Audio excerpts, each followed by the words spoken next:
શ્રીમદ ભાગવતમ સ્કંદ ચોથો અધ્યાય 21મો મહારાજ પૃથુનો ઉપદેશ. મહર્ષિ મૈત્રેયે વિદુરને કહ્યું, રાજાઓએ નગરમાં પ્રવેશ કર્યો ત્યારે તેમણે આવકારવા માટે નગર મોતીની તથા ફૂલોની માળાઓથી, સુંદર વસ્ત્રોથી અને સોનાના કમનોથી સુશોભિત કરેલું હતું અને સમગ્ર શહેર ભારે સુગંધીદાર દૂધની સુગંધથી મધમધી રહ્યું હતું. આ કુદરતી બક્ષિસોની શોભા તથા સમૃદ્ધિ કરવાનો વૈદિક સંસ્કૃતિનો નિર્દેશ થયો છે. આવી સમૃદ્ધિ મનસ્થિતિનું તત્કાળ પરિવર્તન કરે છે અને સમગ્ર વાતાવરણમાં આધ્યાત્મિકતા બનાવે છે. રાજા પૃથુની રાજધાની એવી અતિ સમૃદ્ધ સુશોભનોથી શણગારેલી હતી. ચંદન તથા અગરના સુગંધી પાણીનો શહેરની ગલીઓમાં, રસ્તાઓમાં તથા ચોટાઓમાં છંટકાવ કર્યો હતો અને બધે અખંડ ફૂલ, ફળ, લીલા ધાન્યો, વિવિધ ખનિજો અને દીવાઓ વગેરે મંગળ સામગ્રીની શોભા થઈ રહી હતી. રાજાએ નગરના દ્વારે પ્રવેશ કર્યો ત્યારે સર્વ પ્રજાજનોએ દીવા, પુષ્પો તથા દહીં જેવી શુભ વસ્તુઓથી તેમનું સ્વાગત કર્યું. રાજાએ જ્યારે મહેલમાં પ્રવેશ કર્યો ત્યારે શંખ તથા નગારાનો ધોધ કરવામાં આવ્યો. પુરોહિતોએ વેદ મંત્રનો ઘોષ કર્યો અને સ્તુતિ પાઠકોએ વિવિધ સ્તુતિ જ્ઞાન કરીને તેમનું સ્વાગત કર્યું. પ્રતિષ્ઠિત તથા સામાન્ય એમ બંને પ્રકારના નાગરિકોએ રાજાનું હૃદયપૂર્વક ભવ્ય સ્વાગત કર્યું અને રાજાએ પણ તેમને ઇષ્ટ વસ્તુઓ આપીને તેમનો સત્કાર કર્યો. રાજા પૃથુ બધા મહાન જીવોમાંથી સૌથી મહાન હતા અને તેથી દરેક મનુષ્ય દ્વારા પૂજનીય હતા. પૃથ્વી પરના રાજ્યકાળમાં તેમણે ઘણા ભવ્ય કાર્યો કર્યા. તેઓ હંમેશા પરમ ઉદાર હતા. આવો મહાન યશ અને વિશ્વવ્યાપી કીર્તિ સંપાદન કરીને તેઓ છેવટે ભગવાનના ચરણ કમળમાં આશ્રય પામ્યા. રાજા પૃથુના વિવિધ કાર્યો વિશે મૈત્રેય ઋષિ પાસેથી સાંભળ્યા પછી પરમ ભક્ત વિદુરજીએ નમ્ર ભાવે મૈત્રેય ઋષિનું પૂજન કરીને તેમને આ પ્રમાણે પ્રશ્ન પૂછ્યો. વિદુરજીએ કહ્યું કે હે વિપ્રવર્ય મૈત્રેય, મહર્ષિઓ તથા બ્રાહ્મણોએ રાજા પૃથુનો રાજ્યાભિષેક કર્યો હતો. એ જોતા પ્રસંગનું મહત્વ ઘણું હોવાનું સમજી શકાય છે. બધા દેવોએ રાજાને અસંખ્ય ભેટો આપી હતી અને સ્વયં ભગવાન વિષ્ણુ પાસેથી શક્તિ પ્રાપ્ત કરીને તેમણે પણ પોતાના પ્રભાવનો વિસ્તાર કર્યો હતો. આ રીતે તેમણે પૃથ્વીનો ખૂબ જ વિકાસ કર્યો હતો. પૃથુ મહારાજ તેમના કાર્યોમાં એવા મહાન હતા અને રાજ્ય પદ્ધતિમાં પણ એવા ઉદાર હતા કે વિવિધ ગ્રહલોકમાંના રાજાઓ તથા દેવો હજી પણ તેમનું અનુસરણ કરે છે. હું પૃથુ મહારાજ વિશે વધારે ને વધારે સાંભળવા ઈચ્છું છું, કારણ કે તેમના કાર્યો બહુ પુણ્યશાળી અને શુભ છે. પૃથુ મહારાજ વિશે પુનર્ સાંભળવામાં સંત વિદુરજીનો આશય એ હતો કે સામાન્ય રાજાઓ અને વહીવટી ઉપરીઓ માટે એક આદર્શ ઉદાહરણ પૂરું પાડવું. પુણ્યશાળી અને પાપી આ શબ્દો સાધારણ જીવના કર્મ પ્રત્યે જ લાગુ હોઈ શકે છે, પરંતુ મહારાજ પૃથુ તો ભગવાન વિષ્ણુના પ્રત્યક્ષ સત્યાવેશ અવતાર હતા. તેથી તેઓ પુણ્ય કે પાપ કર્મના ફળને આધીન ન હતા. ભગવાન જ્યારે કોઈ વિશિષ્ટ હેતુ માટે કાર્ય કરવા કોઈ જીવાત્માને વિશિષ્ટ રીતે શક્તિયુક્ત કરે છે ત્યારે તે સત્યાવેશ અવતાર કહેવાય છે. મહારાજ પૃથુ અપ્રતિમ રાજા હતા અને ભૂમંડળ પરના 7 દ્વીપોનું શાસન કરવા રાજદંડ ધારણ કરતા હતા. એશિયા, યુરોપ, આફ્રિકા, ઉત્તર અમેરિકા, દક્ષિણ અમેરિકા, ઓસ્ટ્રેલિયા, ઉત્તર ધ્રુવખંડ. પૃથુ રાજા જે દેશમાં રહેતા તે ભારત દેશ હોવો જોઈએ, કારણ કે આ અધ્યાયના 11મા શ્લોકમાં જણાવ્યું છે કે તેઓ ગંગા યમુનાની વચ્ચે આવેલા પ્રદેશમાં રહેતા હતા.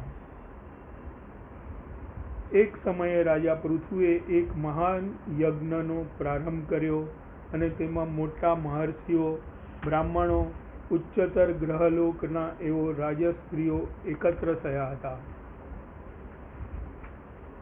તે મહાસભામાં સૌ પ્રથમ મહારાજ પૃથુએ બધા સન્માનીય અભ્યાગતોનું તેમના મુભા પ્રમાણે પૂજન કર્યું. ત્યાર પછી તે રાજા સભાની વચ્ચે ઊભા થયા ત્યારે જાણે કે તે તારાઓની મધ્યમાં પૂર્ણ ચંદ્રનો ઉદય થયો. રાજા પૃથુનો દેહ ઊંચો અને મજબૂત હતો તથા તેમનો વર્ણ ગૌર હતો. તેમની ભુજાઓ સુપુષ્ટ અને વિશાળ હતી. તેમના નેત્ર ઉદય પામતા સૂર્ય જેવા તેજસ્વી હતા. મુખ બહુ જ સુંદર હતું અને વ્યક્તિત્વ બહુ જ ગંભીર હતું. તેઓ દેહ રચનામાં વિશિષ્ટ શુભ લક્ષણો ધરાવતા હતા. મહારાજ પૃથુ યજ્ઞ કરવા માટે દીક્ષિત થયા હતા, તેથી તેમને કિંમતી વસ્ત્રાલંકારો તજી દેવા પડ્યા હતા અને તેમનું સ્વાભાવિક દેહ સૌંદર્ય દ્રષ્ટિગોચર થતું હતું. કાળું મૃગચર્મ પહેરેલા અને આંગળીઓમાં કુશની વીંટી ધારણ કરતા તેઓ બહુ મનોહર દેખાતા હતા. મહારાજ પૃથુનું ભાષણ બહુ જ સુંદર, અલંકાર પ્રચુર, સ્પષ્ટ રીતે સમજાય તેવું અને શ્રુતિગમ્ય હતું. તેમના વચનો ગંભીર અને અસંદિગ્ધ હતા. જ્યારે તેઓ બોલતા હતા ત્યારે ત્યાં હાજર રહેલા સૌનું હિત કરવા માટે પરમ સત્વના પોતાના સાક્ષાત્કાર વિશે જ્ઞાન આપી રહ્યા હતા એવી પ્રતીતિ થતી હતી. રાજા પૃથુએ કહ્યું કે હે સજ્જન સભાસદો, તમારું સર્વથા કલ્યાણ થાઓ. આ સભામાં આવેલા આપ સહુ મહાત્માઓ, કૃપયા મારી પ્રાર્થના ધ્યાનપૂર્વક સાંભળો. સમગ્ર જગતના મહાન રાજા તરીકે તેઓ તેમને આદેશ આપી શક્યા હોત, પરંતુ તેઓ એવા નમ્ર, વિનયી અને પ્રમાણિક હતા કે તેમણે પોતાના પરિપક્વ નિર્ણયના સ્પષ્ટીકરણ માટેનું પોતાનું વક્તવ્ય સર્વસંમતિ અર્થે રજૂ કર્યું હતું.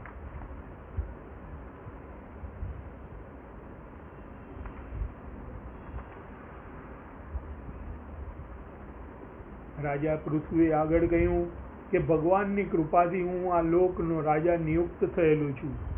પ્રજાનું શાસન કરવા, તેમનું સર્વ સંકટોથી રક્ષણ કરવા તથા વેદોની સાક્ષાતના દ્વારા પ્રસ્થાપિત સામાજિક વર્ગોમાંની તેમની સ્થિતિ અનુસાર તેમને આજીવિકા આપવા માટે મેં રાજદંડ ધારણ કર્યો છે. કોઈ આ ગ્રહલોકના હિતોનું ધ્યાન રાખવા રાજાની નિયુક્તિ પૂર્ણ પુરુષોત્તમ ભગવાન દ્વારા થાય છે એમ મનાય છે. એવી રીતે હાલના સમયમાં દરેક દેશમાં એક પ્રમુખ હોય છે, તેવી રીતે દરેક ગ્રહલોકમાં એક પ્રધાન વ્યક્તિ હોય છે. જો કોઈ વ્યક્તિ પ્રમુખ કે રાજા હોય તો સમજવું કે તેને આ તક ભગવાને આપેલી છે. વૈદિક પરિસ્થિતિ અનુસાર રાજા ભગવાનનો પ્રતિનિધિ ગણાય છે અને પ્રજાજનો તેને મનુષ્યના રૂપમાં ઈશ્વર તરીકે આદર આપે છે. વેદ શાસ્ત્રોના મંતવ્ય પ્રમાણે પ્રસ્તુત ભગવાન બધા જ જીવોનું પાલન પોષણ કરે છે અને તે ખાસ કરીને મનુષ્યને સર્વોચ્ચ પૂર્ણાવસ્થા ઉન્નત કરવા માટે પ્રયત્ન કરે છે. અનેકાનેક જન્મો નિમ્ન યોનિમાં લીધા પછી જ્યારે જીવ વિશેષતઃ સભ્ય મનુષ્ય જાતિમાં જન્મીને જીવન વિતાવે છે ત્યારે તેનું વર્ગીકરણ સમાજના 4 વિભાગોમાં અવશ્ય થવું ઘટે. બ્રાહ્મણ, ક્ષત્રિય, વૈશ્ય અને શૂદ્ર એવા 4 વર્ણો મનુષ્ય સમાજના કુદરતી વિભાગો છે. પૃથુ મહારાજે જાહેર કર્યા મુજબ જે તે સમાજના વર્ગના દરેક મનુષ્યને પોતાની આજીવિકા અર્થે યોગ્ય કામ મળવું જોઈએ. લોકો સમાજ વ્યવસ્થા જાળવે અને તેમના જે તે વ્યવસાય ધર્મમાં વ્યસ્ત રહે એ સુનિશ્ચિત કરવાનો ધર્મ રાજા કે સરકારનો છે. એક આદર્શ રાજા તરીકે મહારાજ પૃથુએ વૈદિક દ્રષ્ટિ પ્રમાણે સમાજ વ્યવસ્થાને સુદૃઢ રીતે જાળવી રાખી હતી. પ્રજાનો સંદર્ભ માત્ર મનુષ્યના પરત્વેનો જ છે એમ નથી, પરંતુ તેમાં પ્રાણીઓ, વૃક્ષો અને દરેક જીવનો પણ સમાવેશ થઈ જાય છે. બધા જીવોને રક્ષણ તથા ખોરાક આપવાનું રાજાનું કર્તવ્ય છે. મનુષ્ય જો તેનું કર્તવ્ય યોગ્ય રીતે કરે તો આપમેળે જ ઉન્નત થઈ જાય છે, કારણ કે ઉચ્ચ ગતિનો આધાર પૂર્ણ પુરુષોત્તમ ભગવાનની કૃપા પર રહેલો છે. છેવટે તારતમ્ય એ કાઢવું જોઈએ કે ભગવાનને સંતુષ્ટ કરવા માટે મનુષ્ય તેના કર્મોનું ઇષ્ટ ફળ પ્રાપ્ત કરી શકે છે. શ્રીમદ ભાગવતમના પ્રથમ સ્કંદના 2 અધ્યાયમાં આની પુષ્ટિ કરવામાં આવી છે. મનુષ્ય તેના નિયત કર્તવ્ય સુપેરે પરિપૂર્ણ કરે એ જ ભગવાનનો પરમ સંતોષ છે. ઇષ્ટફળની પ્રાપ્તિ દરેક મનુષ્ય જીવનનું પરમ ધ્યેય પ્રાપ્ત કરવા ઈચ્છે છે, પરંતુ આધુનિક સંસ્કૃતિમાં મોટા વૈજ્ઞાનિકો માને છે કે મનુષ્યનું જીવન યોજના વિહીન છે. આ ઘોર અજ્ઞાન બહુ જ ભયંકર છે અને સંસ્કૃતિને બહુ જ જોખમકારક બનાવે છે. કુદરતના કાયદા પણ સૂક્ષ્મ હોય છે.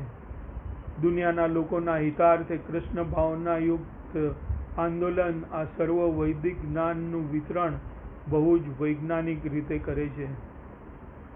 પૃથુ મહારાજે વળી કહ્યું કે માટે મારા પ્રિયજનો, તમારા રાજાના મૃત્યુ પછીના શ્રેય માટે વર્ણાશ્રમની તમારી અવસ્થા અનુસાર તમારા કર્તવ્યો કર્મો યોગ્ય રીતે કરો અને તમારા હૃદયમાં હર હંમેશ પૂર્ણ પુરુષોત્તમ ભગવાનનું ચિંતન રહો.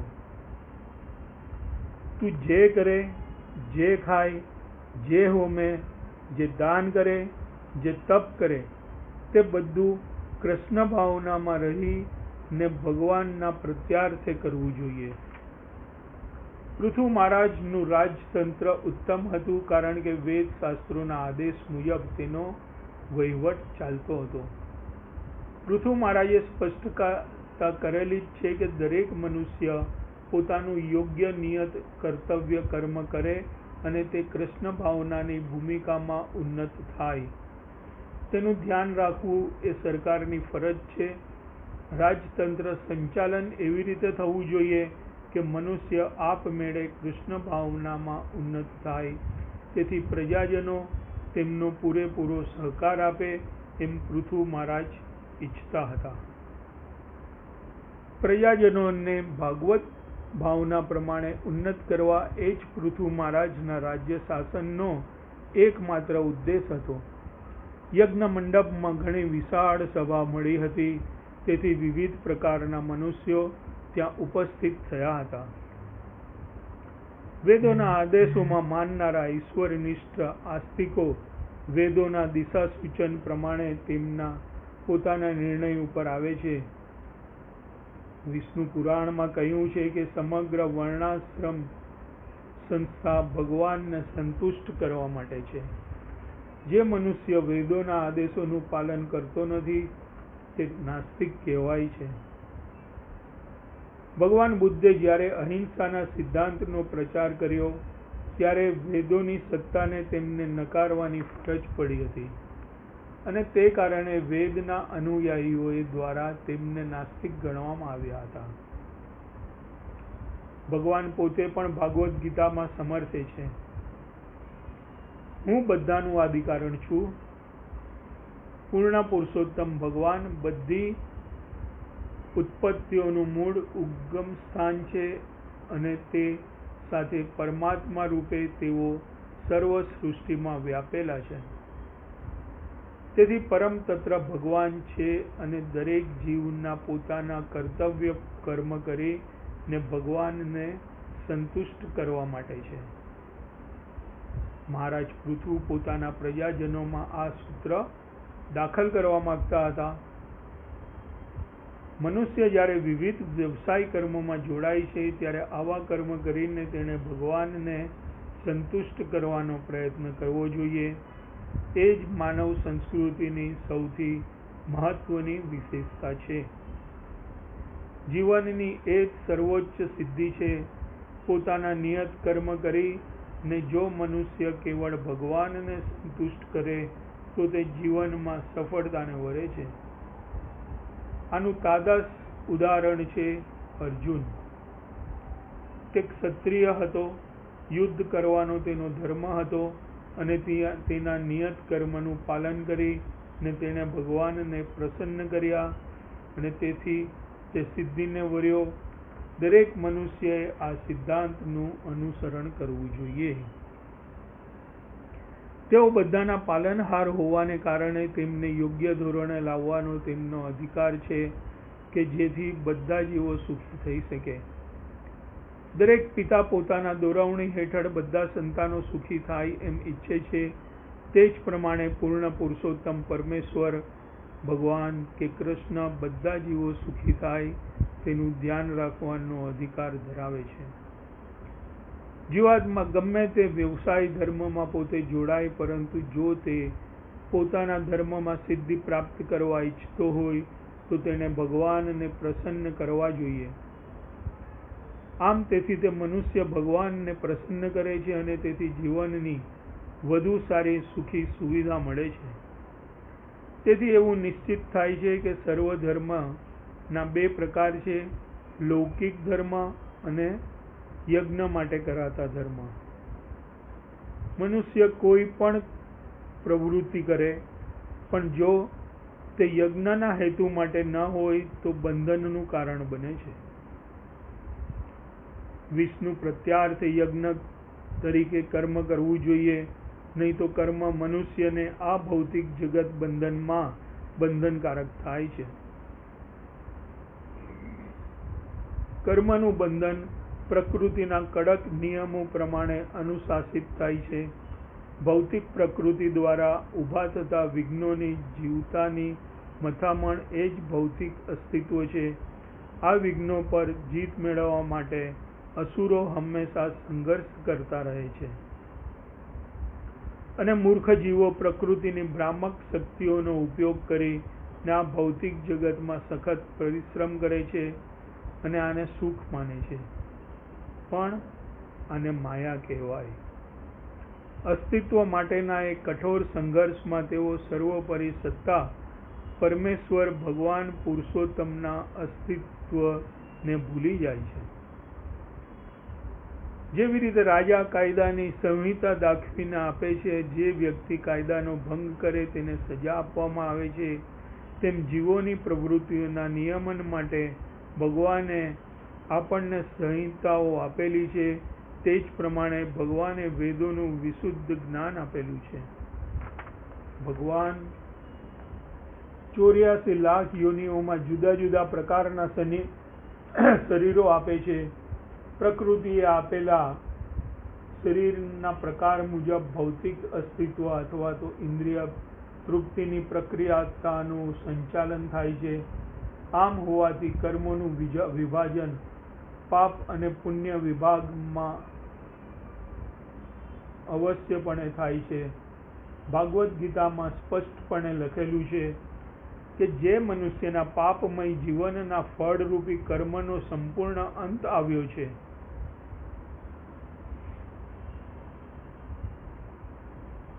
આ ત્યારે જ શક્ય બને છે જ્યારે મનુષ્ય કેવળ પૂર્ણ કર્મોમાં જ પરોવાય છે. તે પૂર્ણ પુરુષોત્તમ ભગવાન સાથેના પોતાના સનાતન સંબંધને સમજી શકે છે. એ રીતે તે પૂર્ણ પુરુષોત્તમ ભગવાનની દિવ્ય પ્રેમ લક્ષણા સેવામાં પરોવાય છે. અથવા તો કૃષ્ણ ભાવનાયુક્ત જીવન કહેવામાં આવે છે, જેનું પોતાના પ્રજાજનો અનુસરણ કરે એવો આશય પૃથુરાજાનો હતો. જીવનના અને ભૌતિક અસ્તિત્વના જુદા જુદા પ્રકારો કોઈ આકસ્મિક ઘટના કે અનિવાર્યતા નિપજાવતા નથી. એ તો જીવાત્માઓના પૂર્ણ કર્મ અને પાપ કર્મ અનુસાર ભગવાને કરેલી જુદી જુદી યોજનાઓ છે. ભિન્ન ભિન્ન સ્થળે અને વિભિન્ન ગ્રહલોકમાં જુદા જુદા જીવન ધોરણો, શારીરિક લક્ષણો અને શૈક્ષણિક સ્થિતિ બધું પુણ્ય અને પાપ કર્મ પ્રમાણે પૂર્ણ પુરુષોત્તમ ભગવાન આપે છે. તેથી જીવનની વિવિધતાઓ આકસ્મિક રીતે નહીં, પરંતુ પૂર્વ યોજના દ્વારા પ્રાપ્ત થતી હોય છે. વેદ વિદ્યામાં આ અંગેની યોજના આપી છે. ખાસ કરીને મનુષ્ય જન્મમાં કૃષ્ણ ભાવનાની સાધના કરી તે અંતે ભગવાન પાસે પાછો સ્વધામ જઈ શકે છે. દાખલા તરીકે કૃષ્ણ એક સાધારણ મનુષ્ય તરીકે આવે છે અથવા સદગુરુ કે શુદ્ધ ભક્ત એવા પોતાના પ્રતિનિધિને મોકલે છે. આ પણ પૂર્ણ પુરુષોત્તમ ભગવાનની પૂર્વ યોજિત પૂર્વિક લીલા છે અને તેઓ પ્રચાર કરવા અથવા તો બોધ આપવા આવે છે. અને એ રીતે પૂર્ણ પુરુષોત્તમ ભગવાનની માયાથી ભ્રમિત થયેલા મનુષ્યને તેમની સાથે હળવા મળવાની, વાત કરવાની, બોધ ગ્રહણ કરવાની તક મળે છે. અને બદ્ધ જીવ જો આવા પુરુષોને શરણાગત થાય તો તેમનો ગાઢ સંઘમાં રહી ને કૃષ્ણ ભાવના પારાયણ થઈ જાય તો જીવનની ભૌતિક દશામાંથી તે ઉગરી જાય છે. કૃષ્ણ પ્રબોધે છે, સર્વ પ્રકારના ધર્મોને છોડીને માત્ર મારે શરણે આવ, હું તને બધા પાપમાંથી મુક્ત કરીશ. પૃથુ મહારાજે સ્વયંભૂ મનુથી શરૂ કરીને જેમનો ઉલ્લેખ કર્યો છે તે અધિકૃત પુરુષોના મહાપુરુષોનું અનુસરણ કરવું એ જ જીવનનો સૌથી સુરક્ષિત માર્ગ છે. પૃથુ મહારાજના પિતા વેને ભાગવતના અસ્તિત્વનો ઇનકાર કર્યો હતો અને વૈદિક યજ્ઞો તથા ભગવાનને સંતોષવાની પદ્ધતિનો ત્યાગ કર્યો હતો. તે કારણોએ બ્રાહ્મણો તથા ઋષિમુનિઓએ તેમને સજા કરી હતી.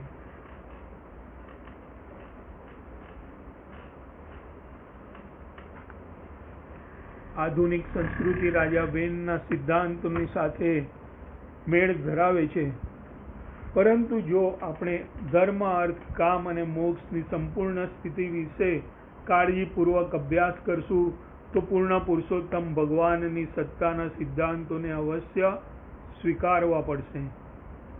વેદશાસ્ત્રોના મતાનુસાર ધર્મ ઈશ્વરદત્ત નિયમોની સંહિતાથી જ બનેલો છે. આપણે ભૌતિક પ્રકૃતિ જનીન વિદ્વાનોનો પ્રતિકાર કરવા સંઘર્ષ કરી શકીએ, પરંતુ જ્યાં સુધી આપણી ઉપર ભગવત કૃપા થતી નથી ત્યાં સુધી આપણા પ્રયાસો સફળ થતા નથી. પૂર્ણ પુરુષોત્તમ ભગવાનના ચરણ કમળની સેવા કરવાની વૃત્તિ રાખીને દુઃખી મનુષ્ય જાતિ અસંખ્ય જન્મોમાં ભેગા થયેલા મનનો મેળ તત્કાળ સાફ કરી શકે છે.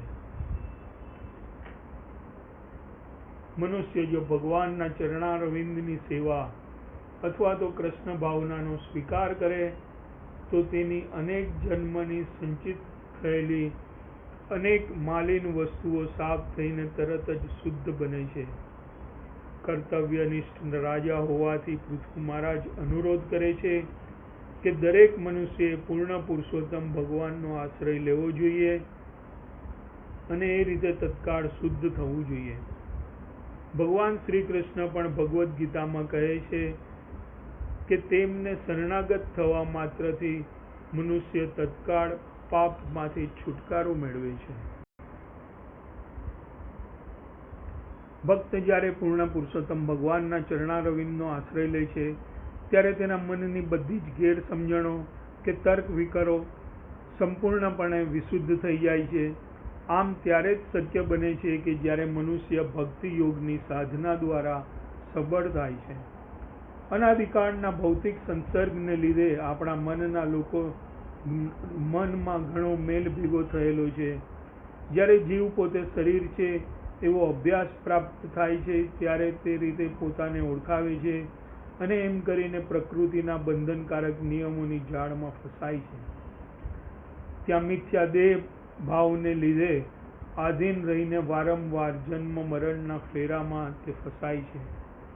મનુષ્ય જ્યારે ભક્તિ યોગના અભ્યાસ વડે સબળ થાય છે ત્યારે તેના મનમાંથી આ ગેરસમજણ દૂર થઈ જાય છે અને તેને સંસારમાં કે ઇન્દ્રિય તૃપ્તિમાં કશો રસ હોતો નથી. ભક્તિ જ્ઞાનના લક્ષણવાળી હોય છે. જ્ઞાનનો નિર્દેશ મનુષ્ય પોતે દેહ નથી એવો સમજ પરત્વે છે. ભક્ત ભગવાનના ચરણ કમળમાં પ્રેમ લક્ષણા ભક્તિની સ્થિતિ સ્થિર થાય છે. ભૌતિક અસ્તિત્વના બદ્ધ દશામાં મનુષ્ય આધ્યાત્મક જ્ઞાની થઈ શકે નહીં, કારણ કે તે પોતાની ભૌતિક રીતે ઓળખ ચાલુ રાખે છે. ભૌતિક અસ્તિત્વ તથા આધ્યાત્મિક અસ્તિત્વ વચ્ચેના વિશિષ્ટ ભેદની સમજણને જ જ્ઞાન કહેવાય છે, જેમાં તે પોતાની અવસ્થા અને ભગવાનની અવસ્થાને સંપૂર્ણ રીતે સમજી જાય છે.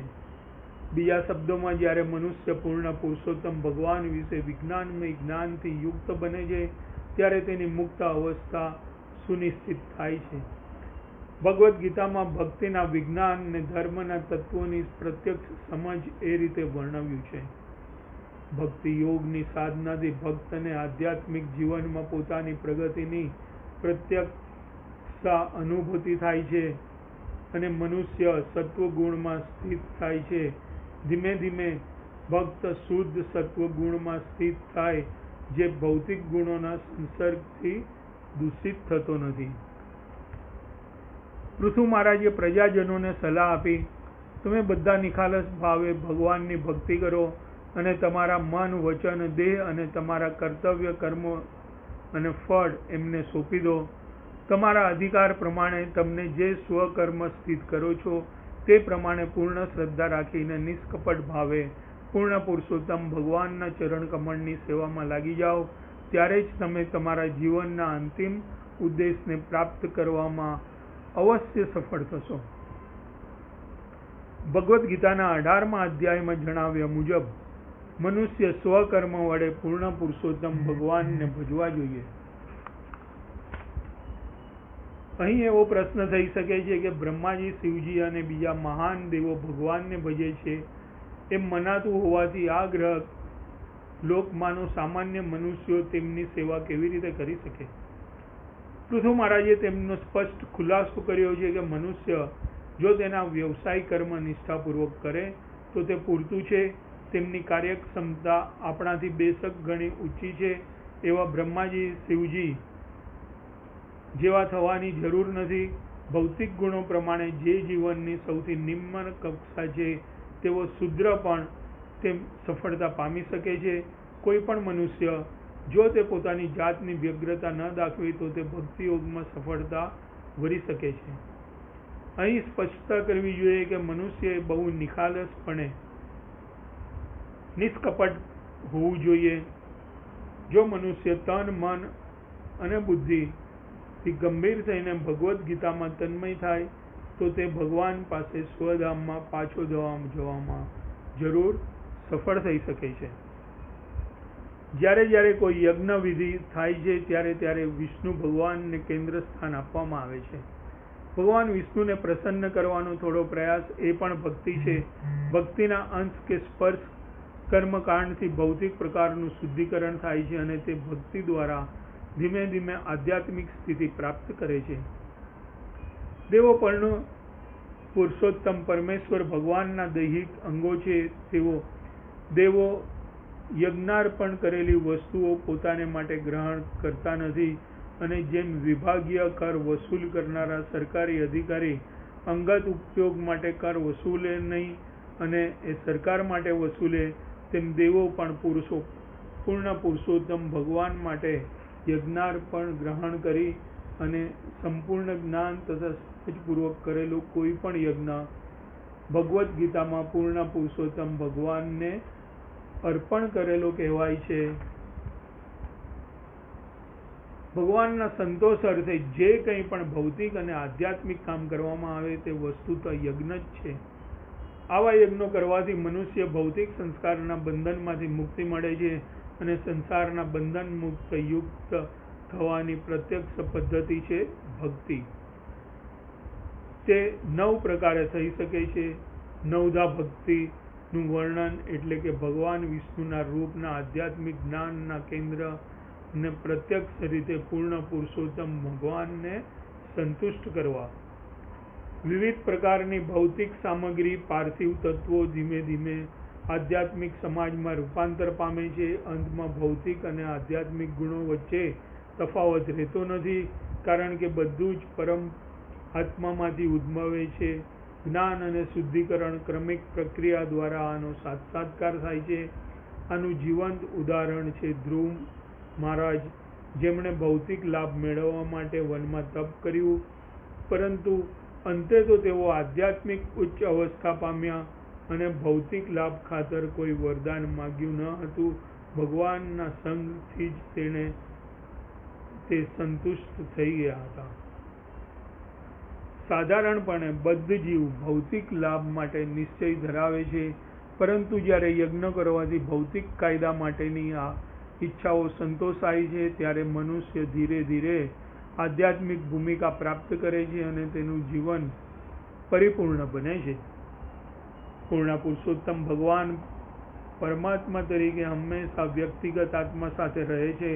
વ્યક્તિગત આત્મા તેના ભૌતિક શરીરને અને અનુસાંગિક ચેતનો ધરાવે છે અને શરીર તેને પ્રકૃતિને આધારે મળે છે.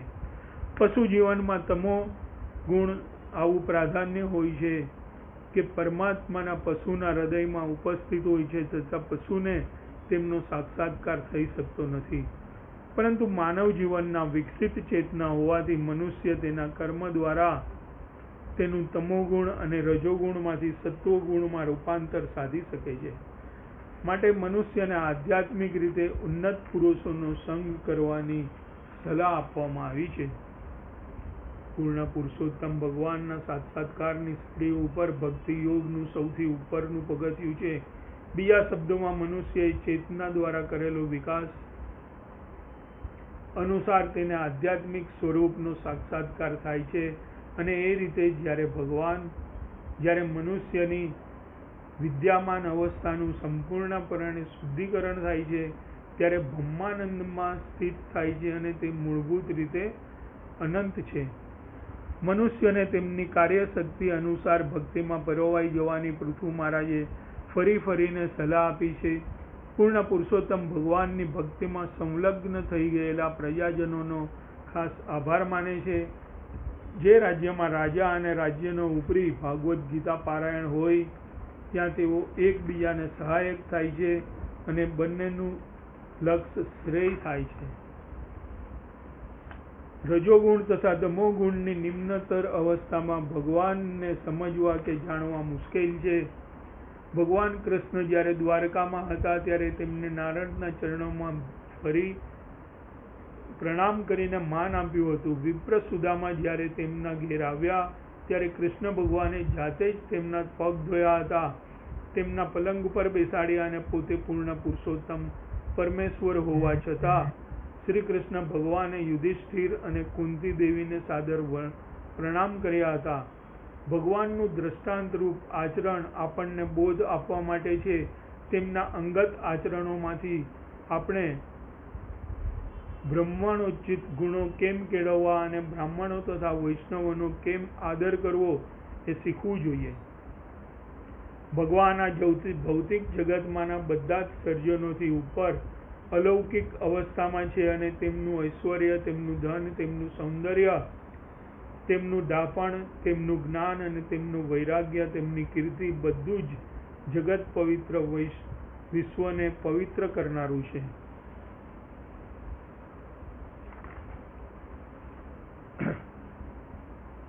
ભગવાન કહે છે કે હું વૈકુંઠમાં નથી કે યોગીઓના હૃદયમાં પણ નથી. મારા ભક્તો જ્યાં છે ગુણાનુવાદ થાય છે ત્યાં હું રહું છું. ભગવાન પોતાના ભક્તોનો સંગ છોડતા નથી એ જાણી લેવું. ભક્તો ભગવાનના જીવંત પ્રતિનિધિ છે. કૃષ્ણનું જ્ઞાન એ જ વૈદિક નિર્ણય મૂળના પાયાની સમજ કે વેદાંત જ્ઞાન છે. વાસ્તવમાં હકીકત એ જ છે. ભગવદ્ ગીતામાં જણાવ્યા પ્રમાણે જે મનુષ્ય મને પૂર્ણ ભક્તિથી સેવે છે અને કોઈ સંજોગો તેમાંથી વિચલિત થતો નથી, તે તત્કાળ પ્રકૃત ગુણોથી પર થાય છે અને બ્રહ્મરૂપ થવા માટે યોગ્ય બને છે. કૃષ્ણ ભાવના પારાયણ મનુષ્ય હંમેશા આવી અપ્રાકૃત સ્થિતિમાં રહે છે, કારણ તે કૃષ્ણ તરીકે તેમના પ્રતિનિધિ તરીકે બોલતો હોય છે. ભગવદ્ ગીતામાં કૃષ્ણ કહે છે કે દરેક મનુષ્યએ કૃષ્ણનું હંમેશા ચિંતન કરવું જોઈએ, તેમના ભક્ત થવું જોઈએ, તેમનું વંદન કરવું જોઈએ તથા તેમનું પૂજન કરવું જોઈએ અને છેવટે તેમને શરણાગત થવું જોઈએ. બહુ પ્રાચીન કાળથી આ જ્ઞાન સંપૂર્ણ છે અને સંસ્કારમાં આધાર હંમેશા આ સિદ્ધાંત ઉપર રહ્યો છે. માટે મનુષ્યએ શ્રદ્ધાપૂર્વક વેદનો અભ્યાસ કરી પૂર્ણ પુરુષોત્તમ ભગવાનના વચનો તથા વેદોમાં સાચો વિશ્વાસ રાખી આ જ્ઞાન પસારવા ખાતર પણ વેદ વ્યાસનો અભ્યાસ કરવો જોઈએ. વેદ વિદ્યાનો અભ્યાસ કરવા અને તેને સમજવા પાછળનો મૂળભૂત ઉદ્દેશ કૃષ્ણને જાણવાનો છે. ભક્તિ નિજ હૃદય કૃષ્ણના પ્રત્યક્ષ દર્શન સતત રીતે કેવી રીતે કરી શકે છે તેનું વર્ણન બ્રહ્મ સંહિતામાં થયેલું છે. ભક્ત પોતાના હૃદયની અંદર શુદ્ધ કૃષ્ણ પ્રેમ વિકસાવી ને પૂર્ણ પુરુષોત્તમ પરમેશ્વરના નિત્ય દર્શન કરે છે.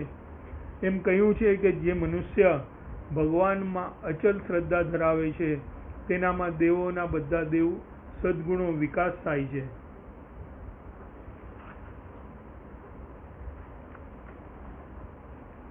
દરેક મનુષ્યએ પૂર્ણ પુરુષોત્તમ ભગવાનના પ્રત્યે કૃતજ્ઞ ભાવ રાખવો જોઈએ, કારણ કે બધા જીવોનું તેઓ જ પાલન પોષણ કરે છે અને તેમની તમામ જરૂરિયાતો પૂરી પાડે છે. તે જરૂર સદ્ગુણ સંપન્ન હોય છે.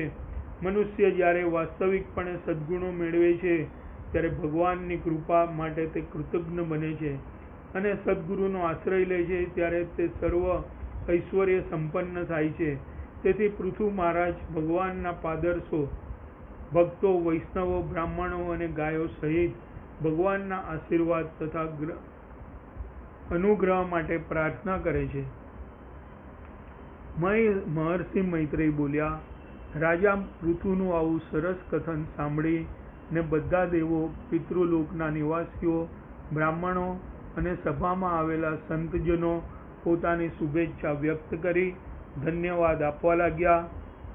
દેવોએ પૃથુ મહારાજનું વક્તવ્ય સાંભળી સાધુ સાધુ શબ્દોથી પોતાની ઈચ્છાઓ પ્રદર્શિત કરી. પૃથુ મહારાજના શુદ્ધ ધર્મ નિષ્ઠાનો તેમણે બધાએ સ્વીકાર કર્યો અને તેઓ પરિપૂર્ણ રીતે સંતુષ્ટ થયા. રાજા પૃથુના પિતા વેન અત્યંત પાપી હોવાથી બ્રાહ્મણોએ તેમને મૃત્યુદંડનો શાપ આપ્યો હતો.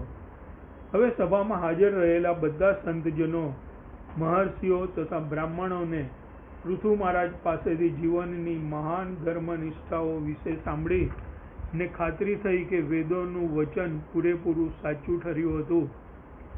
ભોગ જોગે પિતા બીજા જન્મમાં નરકમાં પડે તો એ આવો પુત્ર પૃથુ મહારાજની જેમ પોતાના પિતાનો ઉદ્ધાર કરી શકે છે. પોતાના પાપ કર્મોના કારણે હંમેશા પૂર્ણ પુરુષોત્તમ ભગવાનની નિંદા કરનારો હિરણ્યકશિપુ નરક દશા રૂપી ઘોર અંધકારમાં પ્રવેશ્યો હતો, પરંતુ તેના મહાન પુત્ર પ્રહલાદ મહારાજની કૃપાથી તેનો પણ ઉદ્ધાર થયો હતો. પ્રહલાદ વૈષ્ણવ હોવાથી તેમણે પોતાના અંગત સ્વાર્થ માટે કોઈ વર માગ્યો ન હતો, પરંતુ પિતા પ્રત્યે તેમનો સ્નેહ હતો. પિતાએ તેમને રીબાવીને ઘણી યાતના આપી હતી, છતાં પ્રહલાદે ભગવાન પાસે પોતાના પિતા વતી ક્ષમા માગી હતી. ભગવાને તરત જ આ કૃપા કરી અને હિરણ્યકશિપુની નરક દશાનો ઘોર અંધકારમાંથી ઉદ્ધાર કર્યો અને પોતાના પુત્રના અનુગ્રહથી તે ભગવાન પાસે પાછા સ્વધામમાં ગયા હતા. પતિત જીવનો ઉદ્ધાર કરવો એ વૈષ્ણવોનું મુખ્ય કાર્ય છે. બધા સાધુ રચિત બ્રાહ્મણોએ પૃથુ મહારાજને સંબોધીને કહ્યું, હે વીર, હે શ્રેષ્ઠ, હે પૃથ્વીના પિતા, તમે દીર્ઘાયુષી થાઓ અને અમારા આશીર્વાદ હંમેશા તમારી સાથે છે. કારણ કે પૂર્ણ પુરુષોત્તમ ભગવાનના તેમની અવિચળ શ્રદ્ધા અને ભક્તિભાવ હતો. તેમણે કહ્યું છે કે જે મનુષ્ય પોતાની પાછળ સત્કીર્તિ છોડી જાય છે તે ચિરણકાળ સુધી જીવિત રહે છે. શ્રોતાજનોએ વળી કહ્યું કે હે રાજા પૃથુ, તમારી કીર્તિ સૌથી પવિત્ર છે, કારણ કે તમે સર્વશ્રેષ્ઠ મહિમાશાળી બ્રાહ્મણોના નાથ એવા પૂર્ણ પુરુષોત્તમ ભગવાનની મહિમા કથાનો પ્રસાર કરી રહ્યા છો. અમારા સદભાગ્યથી તમે અમારા સ્વામી છો, તેથી અમે માનીએ છીએ કે અમે પ્રત્યક્ષ રીતે ભગવાનના સ્વામિત્વ હેઠળ જીવી રહ્યા છીએ. પ્રજાજનોએ વળી કહ્યું કે આજે તમે અમારી દ્રષ્ટિ ખોલી છે અને અંધકારરૂપી સાગરને કેમ પાર કરવો એ દર્શાવ્યું છે. આપણા કર્મોની ખાસિયતને લીધે આપણે ભૌતિક પ્રકૃતિના ગુણો સાથે સંલગ્ન થઈએ છીએ અને ઉચ્ચ દૈવી સત્તાધારી અધિકારીઓની યોજના દ્વારા આપણને આવા કર્મોના ફળ જુદા જુદા પ્રકારના શરીરોમાં ભોગવવાની તક આપવામાં આવે છે. કોઈ વખતે નિમ્નતર યોનિમાં જન્મ લઈને, કોઈ વખતે ઉચ્ચતર ગ્રહલોકમાં જીવન પ્રાપ્ત કરીને વિશ્વભરમાં ભિન્ન ભિન્ન યોનિઓમાં ભટકી રહ્યા છીએ. એ રીતે આપણે બધા સ્મરણાંતિત કાળથી ભટકી રહ્યા છીએ. સદગુરુ તથા પૂર્ણ પુરુષોત્તમ ભગવાનની કૃપાથી આપણે ભક્તિપારાયણ જીવનની ચાવી મેળવીએ છીએ અને તે દ્વારા આપણા જીવનમાં ઉત્તરોત્તર સફળતાનો આરંભ થાય છે. હે નાથ, તમે સત્વગુણની શુદ્ધ અસ્તિત્વમય અવસ્થામાં સ્થિત છો, તેથી તમે પૂર્ણ પુરુષોત્તમ ભગવાનના ઉત્તમ પ્રતિનિધિત્વ છો. તમે તમારા સ્વકર્મથી જ મહાભાગ્યશાળી થયા છો અને એ રીતે બ્રાહ્મણ સંસ્કૃતિની આગળ થઈ ને તમે ક્ષત્રિય તરીકે તમારા ધર્મમાં રહી ને પ્રત્યેક જીવનું રક્ષણ કરી ને સમગ્ર જીવનનું પાલન પોષણ કરી રહ્યા છો. ભૌતિક જગતના 3 ગુણો હોય છે, તેમાંના નામ છે સત્વગુણ, રજોગુણ અને તમોગુણ.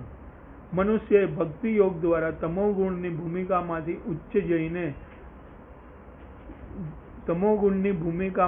ઉચ્ચે જઈને સત્વગુણની ભૂમિકા પ્રાપ્ત કરવાની હોય છે. જીવનની નિમ્નતમ અવસ્થામાંથી ઉચ્ચતમ અવસ્થામાં ઉન્નત થવા માટે ભક્તિ યોગનું આચરણ કરવા સિવાય બીજો કોઈ ઉત્તમ ઉપાય નથી. શુદ્ધિકરણની ક્રમિક પ્રક્રિયામાં મનુષ્ય રજોગુણ તથા તમોગુણના પ્રભાવમાંથી છૂટી જાય છે અને સત્વગુણની ભૂમિકામાં સ્થિર થાય છે. આ સત્વગુણની પર જઈને મનુષ્યએ શુદ્ધ સત્વગુણમાં ઉત્થાન કરવાનું હોય છે. શુદ્ધ સત્વની ઉન્નત મનુષ્ય અવસ્થા એ કૃષ્ણ પારાયણ હોઈ શકે છે. તેથી મહારાજ પૃથુને અહીં અપ્રાકૃત અવસ્થા સ્થિત છે એવા કહીને સંબોધ્યા છે. મહારાજ પૃથુ મનુષ્ય સમાજના શ્રેય માટે બ્રાહ્મણ તથા ક્ષત્રિયની અવસ્થામાં નીચે આવ્યા હતા અને એ રીતે પોતાના સ્વપરાક્રમ દ્વારા સમગ્ર જગતને તેમને રક્ષણ આપ્યું. તે એક ક્ષત્રિય રાજા હતા, છતાં પોતે એક વૈષ્ણવ હોવાથી બ્રાહ્મણ પણ હતા. બ્રાહ્મણ તરીકે તેઓ પોતાના પ્રજાજનોને સુયોગ્ય ઉપદેશ આપી શક્યા અને ક્ષત્રિય તરીકે તેઓ એ બધાને સાચી રીતે રક્ષણ આપી શક્યા. આ પ્રમાણે રાજા પૃથુના પ્રજાજનોનું ઉત્તમ રાજા દ્વારા બધી રીતે રક્ષણ આપવામાં આવ્યું હતું. આ રીતે શ્રીમદ ભાગવતમના 4th સ્કંદના મહારાજ પૃથુનો ઉપદેશ નામના 21મા અધ્યાય પરના ભક્તિ વેદાંત ભાવાર્થો પૂર્ણ થાય છે. શ્રી કૃષ્ણમ શરણમ મમ.